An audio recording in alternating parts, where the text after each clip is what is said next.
How are you?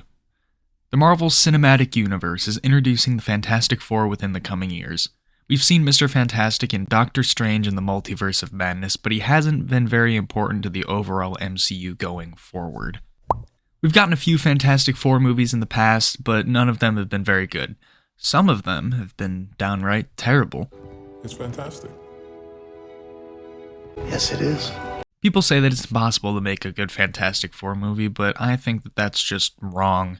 I'm sure that's what some people were saying about Guardians of the Galaxy before 2014 as well.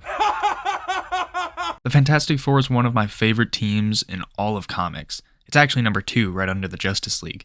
But why do I love these characters so much? Well, it's one simple word: complexity. All 4 of these characters have the potential to be the best character in the MCU as a whole. With Reed Richards, you have a man who deals with situations based on logic and intuition rather than emotion.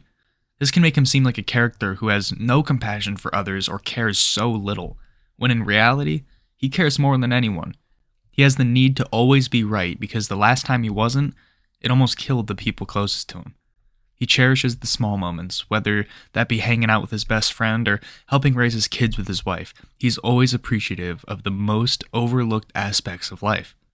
Reed Richards always focuses on the long-term effects of a decision while not caring about the short-term ramifications for those actions. His biggest weakness is being too curious for his own good. Sue Storm holds everything together. She's friendly, clever, brave, and calculated. She knows what's best for the team even when Reed thinks he's right. Sue has that motherly energy that makes her care about all of the Fantastic Four members more than even herself. She's also a badass in her own way, though. In the comics, she's done everything. She's been a superhero, a mother, a wife to the smartest man on Earth, an explorer, scientist, a spy. She has literally done it all. In this movie, that needs to be shown with who they cast and how they write her character. Sue will need to have the commanding presence when she walks into the room, yet also a warm, loving feeling when you give her a hug. She needs to be able to balance both sides. Johnny Storm needs to be confident, playful, charming, and spontaneous. He's irresponsible and immature, which isn't something you want to be when you're the most powerful member of a superhero team. Johnny quite literally has the power of an imploding star in many comics. Throughout this movie, we need to see Johnny grow from this immature kid to a powerful man capable of handling his own. Think of A-Train from The Boys, but a good person. I even think it would be cool if we gave him a scene similar to The Flash in Zack Snyder's Justice League. It can be his major moment of the movie where he saves the entire team and becomes the powerful and courageous man that Johnny was always meant to be, a real superhero. Ben Grimm is tough. He's the muscle of the group. Ben Grimm and Reed Richards have been friends since middle school and they've done everything together. Ben is a pilot, which is why he's chosen for the space mission in the first place. Ben needs to be the team's rock, pun intended. He needs to be someone who the team can rely on in important situations.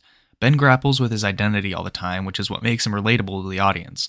He's just trying to find a place to feel at home in a world that rejects him and calls him a freak, a thing. Ben has a family with the Fantastic Four, and he would do anything for them. Ben is the edge to the group. He has slight anger issues, and he isn't afraid to charge fist first into a fight. Ben tries to be perfect, but just like all of us, he isn't. He can't be. He needs to learn to be himself. A lot of people say that we don't need another origin movie for the Fantastic Four, but I disagree. The 2005 movie didn't come anywhere close to giving these characters the depth and representation that they need, and the 2015 movie, nobody saw that shit. If you were to go out onto the street and ask the average person what the origins of the Fantastic Four are, they would have no idea. Another origin story is necessary, and it's necessary to do it right. I'm sure Marvel would want to link this to the past entries of the MCU, so let's do just that. Have Reed be researching intergalactic travel through SWORD, which was introduced in WandaVision as a research facility, more of a sister company to S.H.I.E.L.D. Everybody thought that Reed Richards was that mystery contact that Monica Rambeau had, so let's make him an employee of SWORD.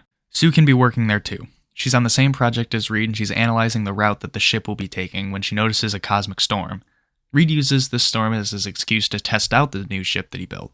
Johnny can be working as a security. He's brought onto the mission because Sue's a senior data analyst, so she's able to make calls on missions that she's assigned to. As for Ben, Reed is able to convince Sue, who is already his wife at this point, to let him pilot the ship. Sue and the rest of SWORD agree that this decision is best because Ben was a trusted pilot for S.H.I.E.L.D. back before the blip. And just like that, our first act is finished. We've established where everybody was during the Infinity Saga, we've built more onto what S.W.O.R.D. as a company is doing, we've introduced all of our characters and how they act, and we give our heroes their abilities.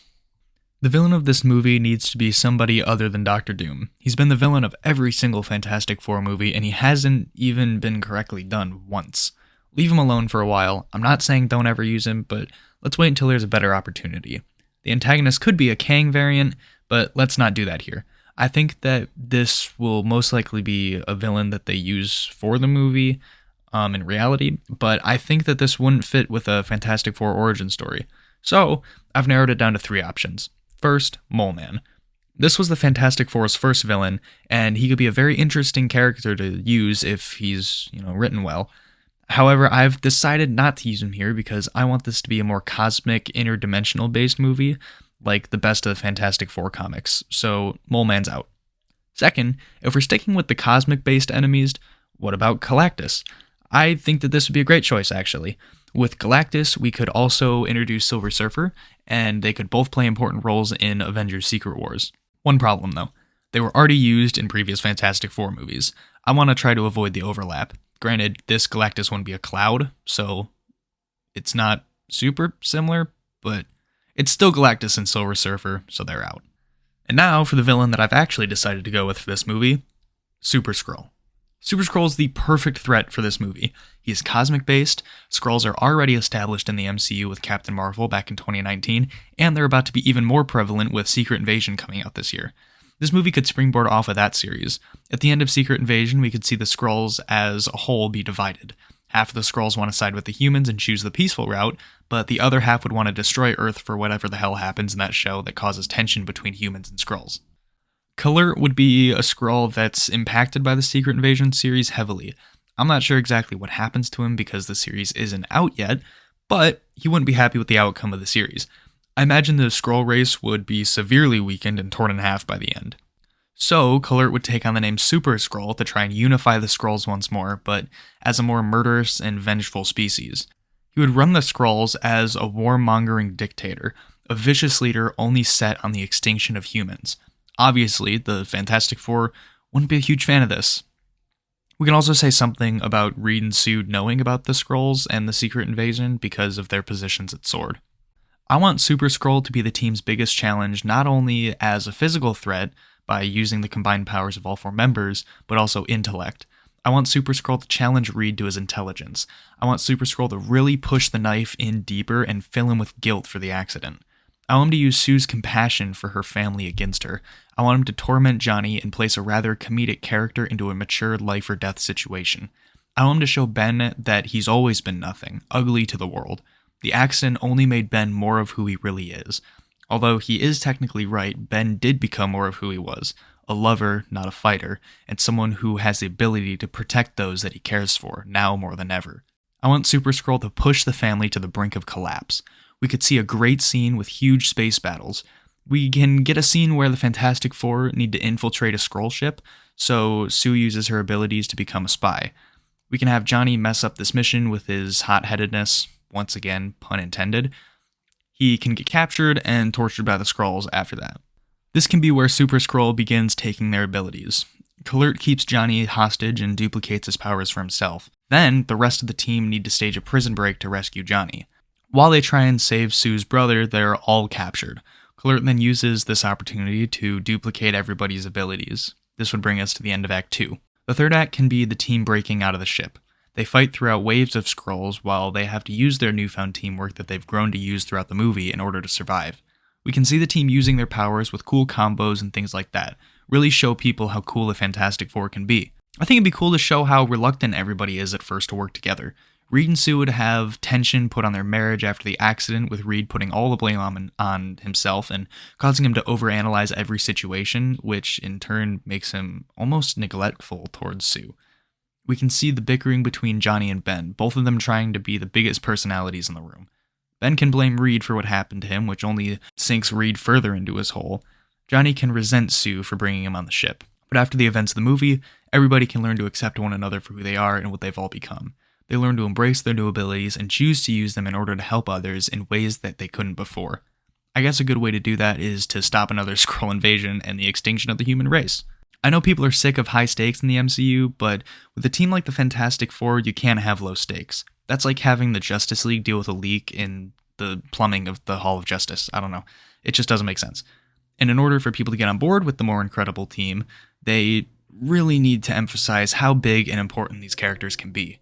The finale of the movie shows the Fantastic Four being overpowered by Super Skrull and almost dying. All hope is lost, and they're overcome by the hostile Skrulls and their ruthless leader. Johnny's able to get the rest of the Fantastic Four out of harm's way, and he's ready to sacrifice himself. He activates his Nova Flame and blows up the entire ship, killing all of the Skrulls inside. Super Skrull's body won't be shown in case the MCU would want to use him again, or something, I don't know. I want to leave his fate open-ended. I don't like when the MCU just kills off their villains after their first outing. The Fantastic Four would find an injured Johnny and they would take him back to their base of operations to help him recover. Where is their base of operations, you may ask? Well, it's the obvious answer, the Baxter Building. The final scene of this movie takes place 2 months later. Reed, Sue, Johnny, and Ben would be walking down New York City when Mole Man explodes from the ground and they all quickly suit up in their costumes. The team then rush in and they recreate the cover of that first Fantastic Four comic. Thank you for watching this pitch. I love the Fantastic Four and I just want to see them done right. I want them to be the cosmic explorers that they're known for being, and I want the family aspect to be the main focus of the story. I wanted to write a complex tale of family, newfound purpose, guilt, blame, and perseverance. So subscribe for more videos, and I will see you all later. Take it easy.